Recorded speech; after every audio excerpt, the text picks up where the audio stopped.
داری کا احساس ہے. جب میں نے اس حکومت نے فیصلہ کیا کہ ہم نے گندم نہیں خریدنی، تو آج میں آپ سب کے سامنے یہ بتانا چاہتی ہوں کہ ہم نے وہ گندم کیوں نہیں خریدی. کہ جو 2-2.5 ملین ٹن حکومت خریدتی ہے کسان سے، وہ کسان سے کبھی نہیں خریدتی، وہ مافیاز سے خریدتی ہے.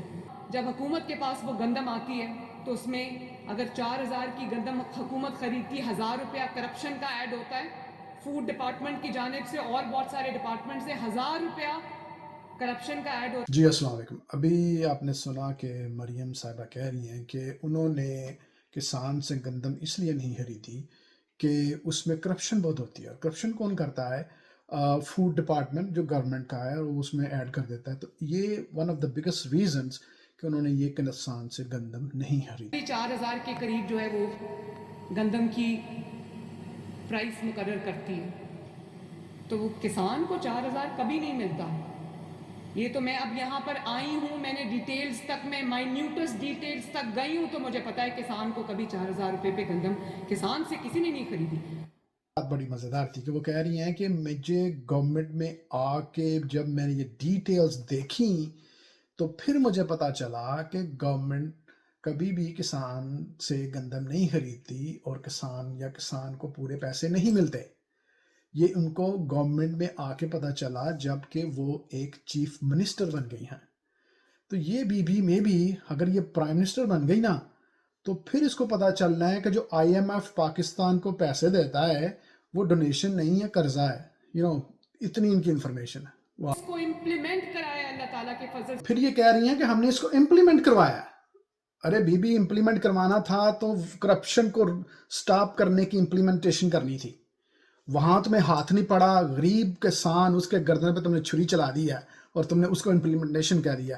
اور امپلیمنٹیشن انہوں نے یہ کروائی ہے کہ جو بندے بھی کسان کی گندم 250-250 سے زیادہ لیں گے، ان کے خلاف یہ پرچے دیں گے، ان کو گرفتار کروائیں گے. یہ امپلیمنٹیشن ہے.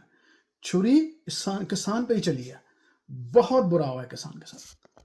میں بچوں کو یہ کہنا چاہتی ہوں. دوسرا، ابھی یہ بیٹھی ہوئی ہیں بچوں کے سامنے، کوئی گریجویشن ہو رہی ہے، کوئی انٹرنز ہو رہی ہیں، فیصل آباد کے بچوں کی گریجویشن یا انٹرنشپ کے لیے کوئی آئے ہوئے ہیں، تو اس کی تقریب سے کر رہی ہیں یہ خطاب، اور اس میں یہ گندم کا ایشو لے کے آ رہی ہیں.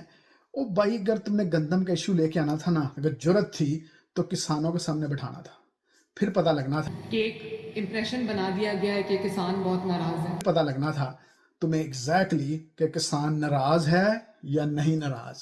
یہ تھا کرائٹیریا پتہ کرنے کا کہ کسان ناراض ہے یا نہیں ناراض. اسی وقت ریئیکشن آ جانا تھا تمہارے سامنے. وہ ڈرپوک تو تم اتنے ہو، بچوں کے سامنے بٹھا کے تم سپیچ دیتے ہو.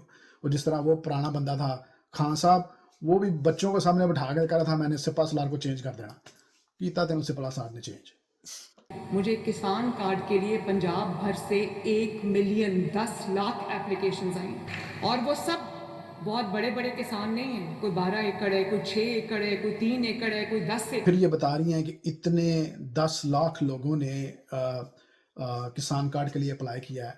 اور اور وہ یہ بھی بتا رہی ہیں کہ وہ سارے چھوٹے کسان ہیں، 1-2 ایکڑ والے. کسان مرا پڑا ہے. کسان کے پاس پیسے ہوں تو تم سے مانگنے آئے. وہ خدا کا خوف کرو. ضرور اس کو یہ کہیں کہ بے دھڑک گندم لگائے. اور بیسیکلی ہمارا جو کسان ہے نا، وہ ریالٹی یہ ہے کہ وہ ان پڑھ ہے، وہ اتنا پڑھا لکھا نہیں ہے، اتنی سمجھ نہیں ہے اس کو. لیکن کسان کو چاہیے کہ وہ بائیکاٹ کرے، اتنی گندم لگائے نیکسٹ ایئر جتنی اس کو چاہیے. گندم بالکل نہ لگائے. ایک دفعہ بائیکاٹ کرے اور ان کو بتائے کہ ایسے کرتے ہیں بائیکاٹ. لیکن کسان نے پھر بیوقوفی کا کام کرنا ہے.